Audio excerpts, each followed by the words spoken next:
বন্ধ হয়ে যাবে কি দিদি নাম্বার ওয়ান? সংসদ সদস্য হয়ে কি জানালেন রচনা। প্রথমবার রাজনীতির ময়দানে, প্রথমবার এই জয়ী রচনা বন্দ্যোপাধ্যায়।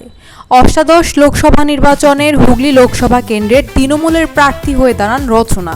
প্রায় 3 মাস ধরে লাগাতার প্রচার, গোটা প্রচার জুড়েই বিতর্ক। কখনো ধোয়া দেখেছেন, কখনো সিঙ্গুরের দই খেয়ে সেখানকার গরুর প্রশংসায় পঞ্চমুখ। সমাজ মাধ্যম জুড়ে তাকে নিয়ে মিমের বন্যা। জেতার পর সেই মিম প্রস্তুতকারকদের ধন্যবাদ জানালেন তিনি। আগামী পরিকল্পনা কি? জয়ের নেপথ্য স্বামী প্রবাল বসুর ভূমিকা কতখানি? সেই সঙ্গে দিদি নাম্বার ওয়ান নিয়ে যা বললেন এই অভিনেত্রী। ফোন তুলতেই চেনা পরিচিত সেই হাসি, যে তার ঘোর এখনও কাটেনি। তিনি হুগলিতেই রয়েছেন, সকালে স্থানীয় মন্দিরে পুজো দিয়েছেন আর খানিকক্ষণের মধ্যেই কলকাতার উদ্দেশ্যে রওনা দেবেন। জয়ের পর দিনটা কেমন লাগছে জানতে চাওয়াতে তিনি বলেন, ভালো লাগছে, সব থেকে ভালো লাগছে তৃণমূলের এই জয়। নির্বাচনে তার প্রতিদ্বন্দ্বী ছিলেন লকেট চট্টোপাধ্যায়, একসময়ের সহকর্মী। তাকে হারিয়েছেন তিনি।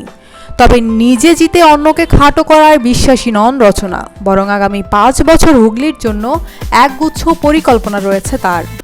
যারা বিশ্বাস করে ভোট দিয়েছেন তাদের পাশে থাকতে অঙ্গীকারবদ্ধ তিনি। অবশ্য এই মুহূর্তে কলকাতায় ফিরে আগে ছেলের সঙ্গে কয়েকটা দিন সময় কাটাবেন।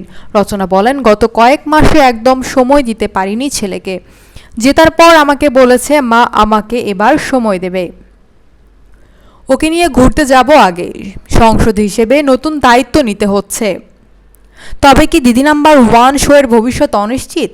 খানিক অভয় দিয়ে রচনা জানালেন, কোনো দিকেই অসুবিধে হবে না।